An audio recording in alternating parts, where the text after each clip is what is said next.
Hi, you're listening to Fluent in Canine. I'm your host, Sarah Ann Reed, holistic dog trainer, animal communicator, and owner of Pack Dynamics. In today's episode, I'm going to be speaking with two pups called Groot and Eddie. They are brothers, and their family have some questions for them. They would like to know why the boys seem to be more protective, especially of the lady in the home, and why they seem to be more concerned and afraid of the dark at nighttime, and why they are not coming back when they're called and they're off leash and they see someone from a distance or another dog. They just go charging over to them and barking, and they're not unfriendly dogs, but it can feel really scary to the people that are being approached by two large dogs running and barking at them. So let's find out what Eddie and Groot have to share.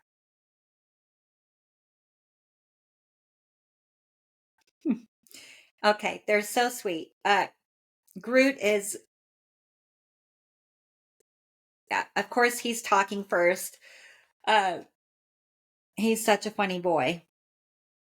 And he's saying, "Thank you so much for giving me an opportunity to talk so that my mom and dad understand me better." And Eddie is here as well. He's just standing back a little. Okay. And he's saying, "I'm just going to be here to support my brother. But of course, Groot is going to be doing all the talking." And he's laughing. "Okay, Groot, what would you like to share?"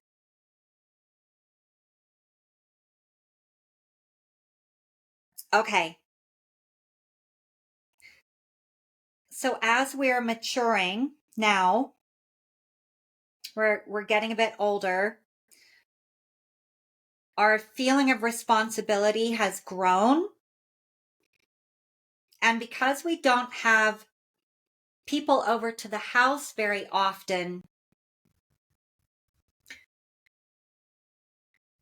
so that you can practice showing us that you are taking care of us and protecting us, not the other way around.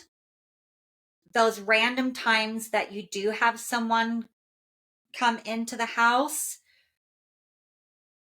Groot is showing especially that he feels pretty protective. And this is mainly of mom, he says. Okay. And Eddie is shaking his head, yes, that he feels protective too, but that Groot kind of steps up a little bit more and Eddie follows suit.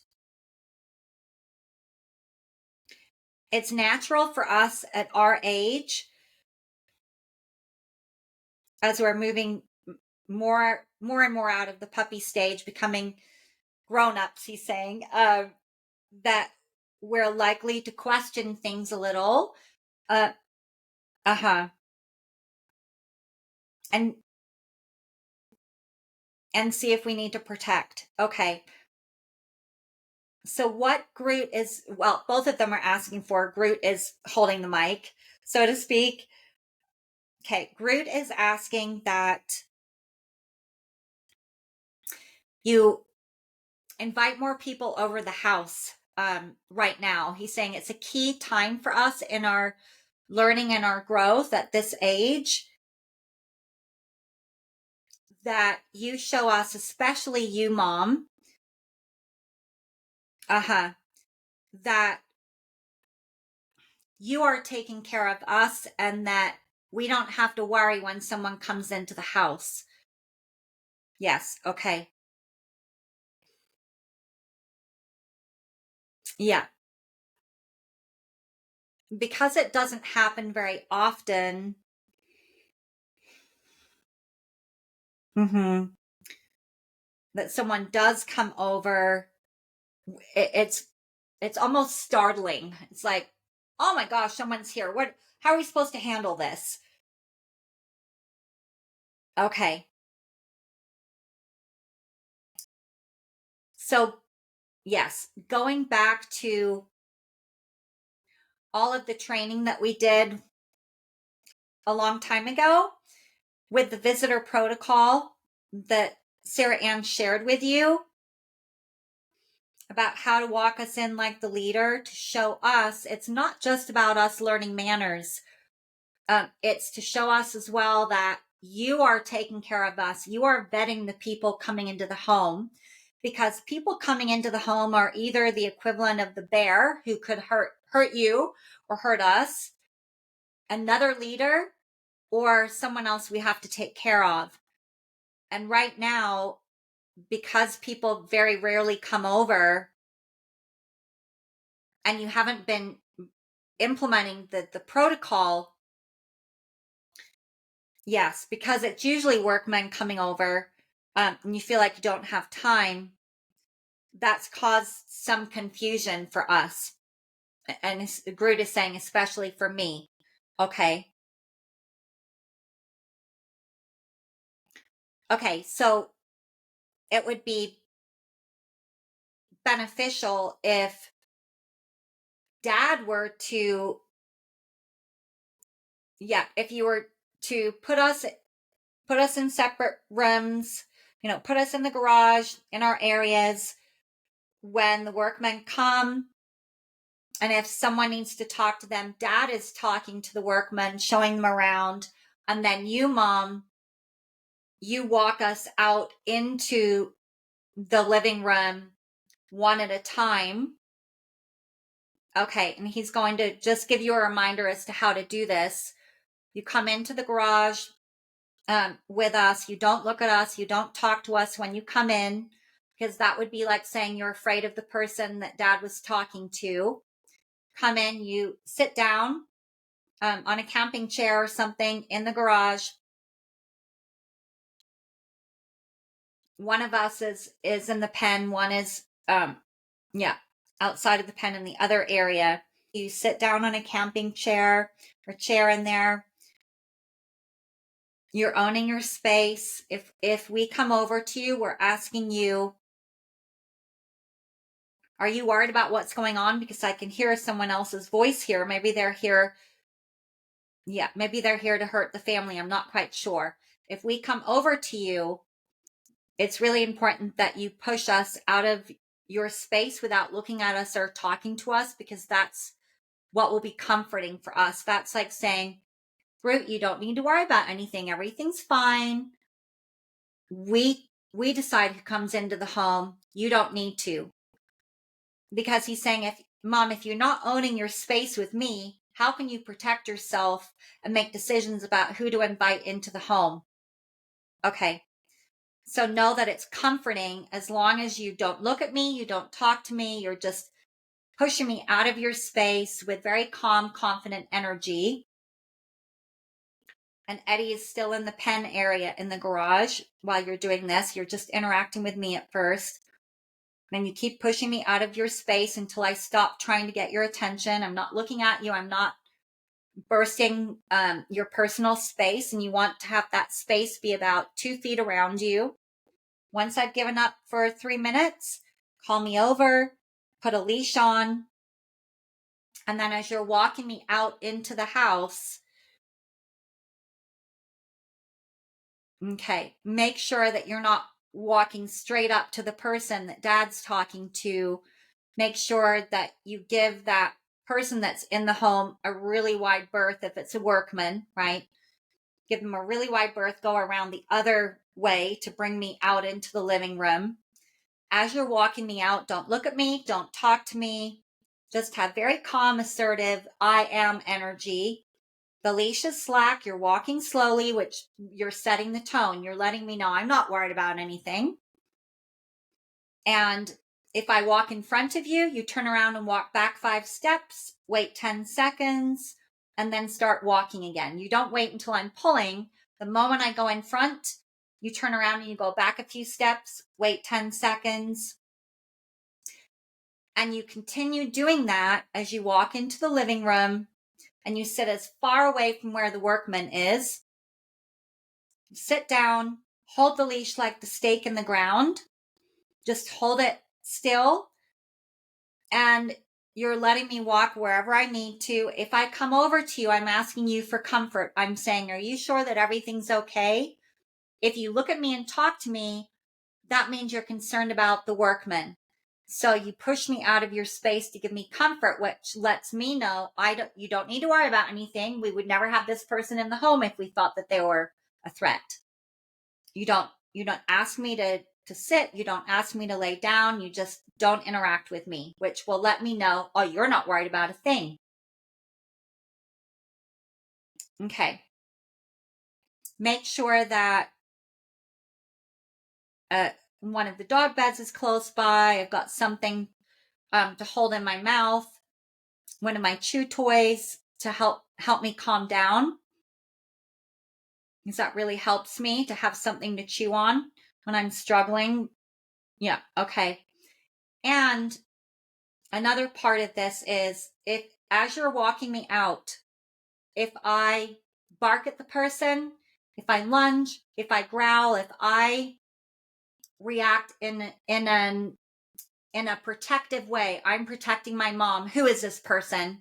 If I react like that at all as you're walking me out into the living room, you turn around, you go back into the garage, and you shut the door. And you just go back out of sight, or you don't have to shut the door, but the way that your house is set up, you might have to shut the door. You want to make sure you go out of sight of the workman or the visitor so that I can't see them. You're out of sight with me for about a minute. You send me nice calm energy, and then you start walking back into the room again. So you're not only turning around and going back 5 steps, waiting 10 seconds if I go in front of you, but if I bark or lunge or growl at the person, that means that I'm feeling nervous. You wouldn't walk towards the threat. You don't want to look at me or say anything, because then that's contributing towards the anxiety. That's like saying, I don't know what to do. How shall I handle it? So instead, you're going to turn around, go back out of sight, give me a chance to take a breath, exude nice, calm energy. You're not looking at me. You're not talking to me. You're not judging my reaction. You're just responding to it with this leadership energy. And then you walk back out again. You keep doing that every time I respond to the person in that way. And once you come in and sit down in the living room, by that time, I should believe that you know what you're doing and feel more comfortable at least being in the room with the person while remaining on the leash. If I bark or growl or lunge at the person while you're sitting on the couch and you're holding the leash, that means that I don't believe that you know what you're doing, and I'm trying to tell that person to leave the house. So then you would take me and you would put me into the bathroom for a timeout. A timeout is not a punishment.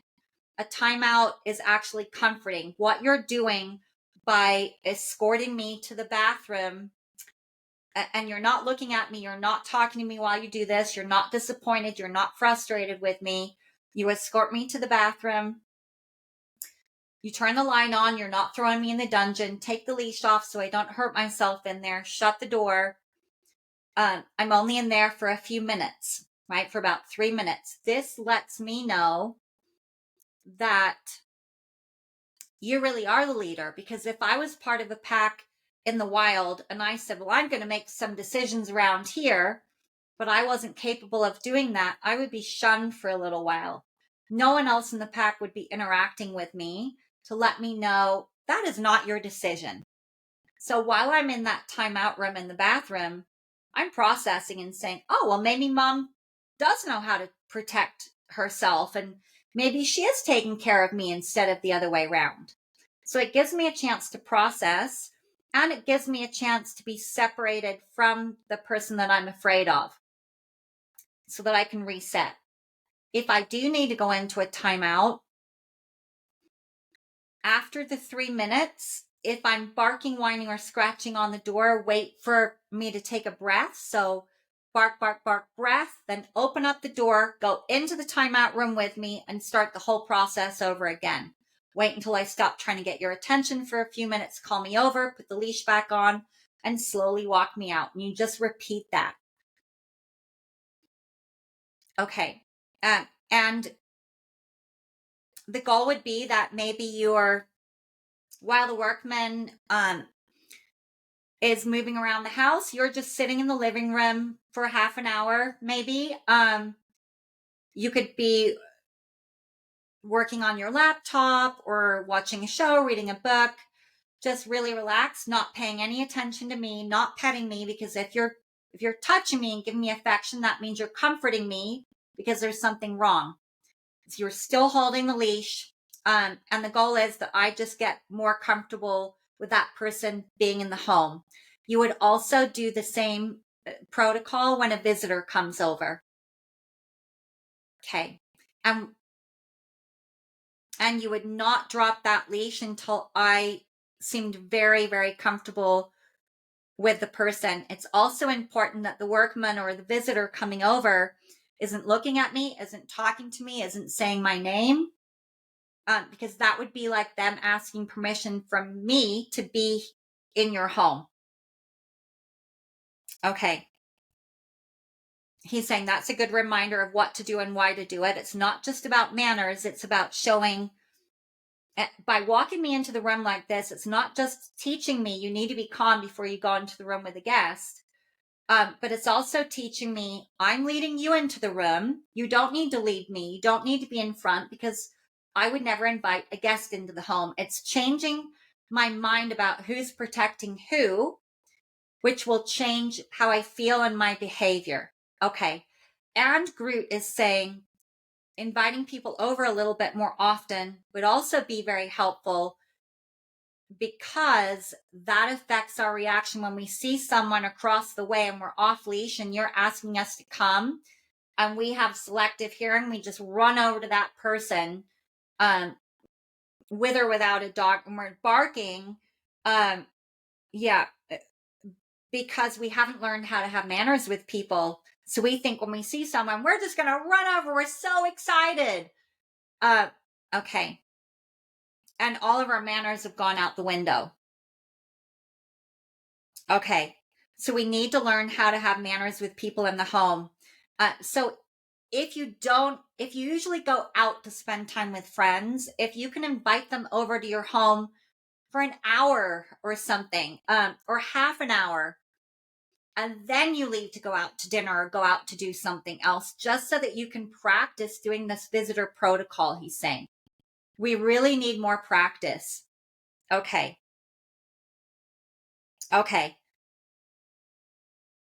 So that's how to handle us, or me specifically, feeling protective of you, Mom, when people come into the home. Okay. They're also, it seems like they're afraid of the dark. They're saying we can't walk after dark. It's too hard for us, because every little shadow, any little movement, that's at nighttime, that's when the predators come out. So we feel much more nervous and insecure with going out at nighttime. Okay. So it's better if we go on our long walks during the day, which they said usually happens. But at nighttime, when we need to go out to go potty, just take us out to go potty. And after we've gone potty, just bring us right back in the house again. Also, when we see shadows or movement through the windows and it's nighttime, we're more concerned. And that ties into feeling more protective of you when people come into the home. It's all about our role in the family. Yes. So make sure that you always have a feeling of appreciation when you address our alert bark. Whether it makes sense or not, whether you want us to bark or not, it doesn't matter. So when we alert you of a potential threat that we see through the window or we hear, you say, "Thank you, Groot. Thank you, Eddie." You're acknowledging our alert of danger, danger, because that's what we're saying when we're barking. You wait 20 seconds, then if we're still barking, you calmly walk over to the window or the door. You look through the window like you're assessing. Turn around and yawn, which means I've checked it out and there's nothing to worry about, but don't look at us or say anything, because that's like saying, I don't know what to do. How should we handle it? Then you walk away and go back to what you were doing. If we're still barking, that means we don't believe you know what you're doing. You come over, you slip a leash over our head. Whoever initiated goes into a timeout first. You slip a leash over our head. You take us to the timeout room. We're in the timeout by ourselves for 3 minutes. Not as a punishment. It's a way to let us know, I've already told you that wasn't a problem, and now you're questioning me. So it reminds us that you're taking care of us instead of the other way around. And it also helps us to calm down, because if we're still staring at it, it's really hard. So he's saying at nighttime, if you can keep the blinds down, that will be much easier. Okay. And maybe at nighttime, maybe have some white noise in the background or some soft music playing. Okay. Okay, Groot. And then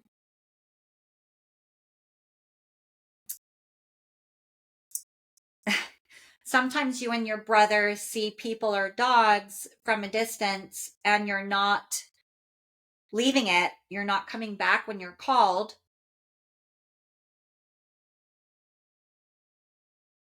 Okay. He's saying, yeah, we're really struggling with that right now. Okay. So he's saying we need to go back a step in our training and not be given the freedom to just run right now. Because the more we get away with not coming when we're called, the more we feel like we can come back after we've checked out what we want to. Yeah. So he's laughing and saying, put the training wheels back on the bike. We're not ready to be on our own yet. Okay. So you might need to go back to having them on a long leash. And if you ask them to leave it and they don't leave it, you reel us back in. Yeah. And don't beg us. He's saying, you would ask us to leave it once.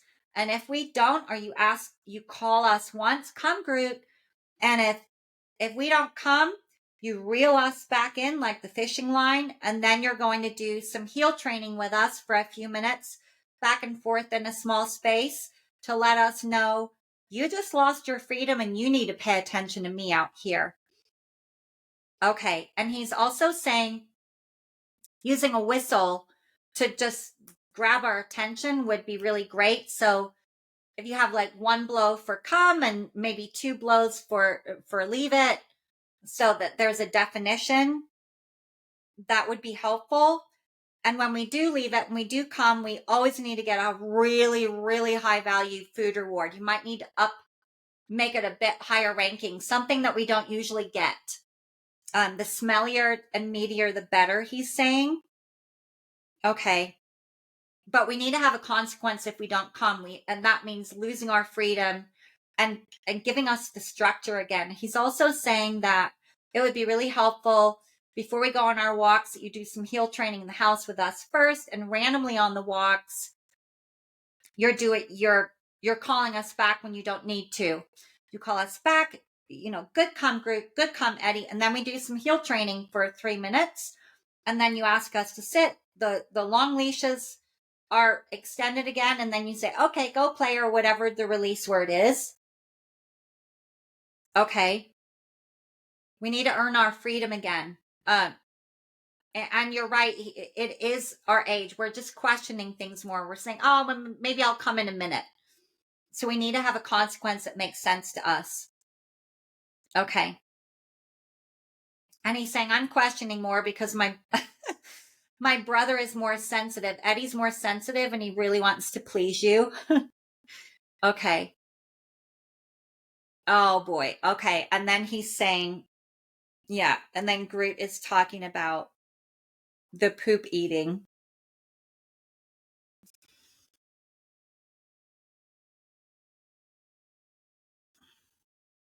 Okay.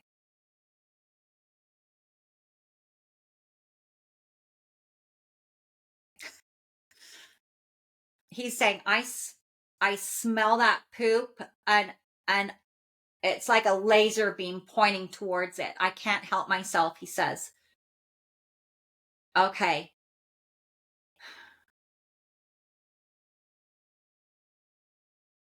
So if that's another benefit of having me on a long leash, if you see me beelining to something, it's probably poop.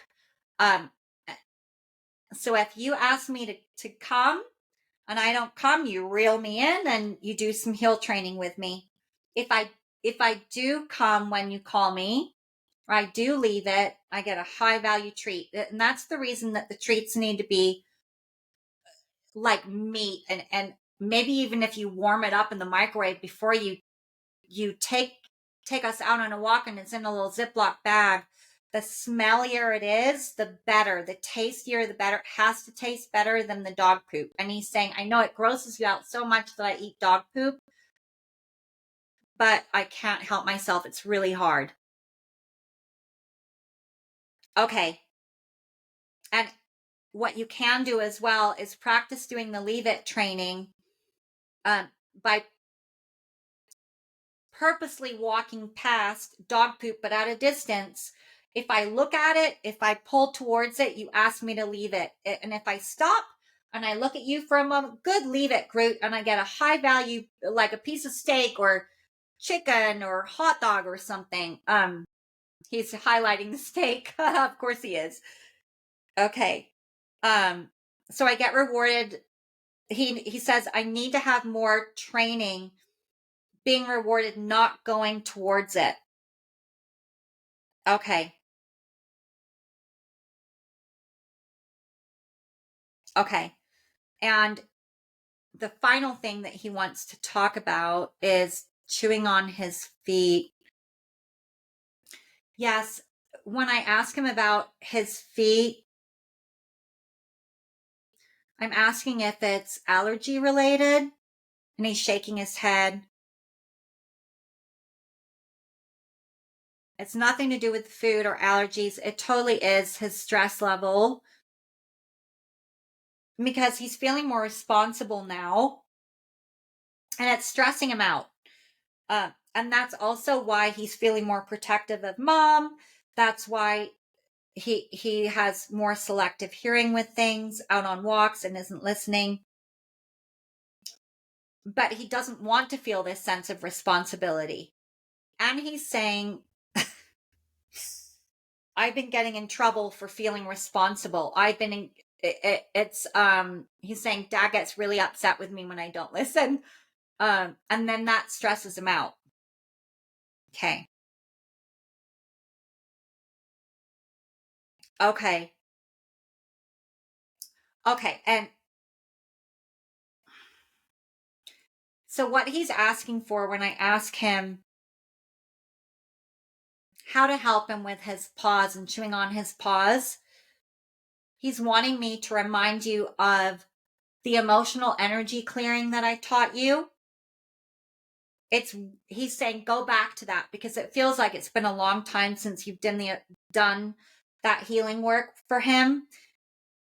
And he's saying that would be very helpful to release anxiety, to release our fear of people, to release our fear at nighttime. You can focus on those areas. And you can also focus on the selective hearing as well and help us in that way. He's saying that's how I show you that I'm feeling stressed out. It's like someone chewing their nails down to the quick. Yeah. Okay. Is there anything that you wanted to share, Eddie? Okay. He's saying, no, my brother pretty much said it all. He's so sweet. And Eddie's saying, hi, Mom. Hi, Dad. Okay. Groot, is there anything else that you would like to share, sweetheart? Okay. Groot says, I know that Eddie is the more obviously sensitive out of both of us. But remember that I'm really sensitive too. I just show my sensitivities in different ways. Yes, I'm more outwardly expressive in my behavior when I get stressed out. And I have been feeling stressed. Okay. Is there anything else that you want to share about the stress that you're feeling? Okay, okay. So he's saying it would be very helpful if you watched the webinars again. Um, the Fluent in Canine online training program that Sarah Ann, yeah, shared with you, all of the training, because it feels like some things have kind of slipped to the wayside. And he's saying it's very important that mom and dad are are on board and checking all of the boxes, because things were going so well. Some things have kind of slid a little bit. So what I need, because I'm such a rule follower, Groot says, I really need to have clear boundaries. And I need everyone giving me the same answer, and that's not happening right now. It's really important that you're owning your space and you know how to help me when visitors come over and address the alert barking and come and go from the house or the room like the leader and feeding us like the leader, going through the door first, continuing with our recall and heel training. Uh, by giving us reminders of those and doing the heel training and the recall drills, um, that's helpful to remind us that we need to pay attention to you. And it's also a good way of bonding with us and giving us comfort, letting us know, remember, sweetie, we're taking care of you, not the other way around. Okay. And he's saying, thank you so much for listening, giving me a chance to voice what I'm thinking and how I feel and how I need support. And Eddie's waving. Okay. I hope that you have enjoyed the episode today. And if you have a dog who struggles with people coming into the home or seems to have selective hearing when you call them, or is trying to eat gross things on the walk, or maybe even chewing their paws, that these messages from Eddie and Groot really help you too. You've been listening to Fluent in Canine. If you're interested in receiving help with your dogs have any behavioral issues that they're needing help with, or you'd love to do an animal communication session, please check out packdynamics.com. Until next time.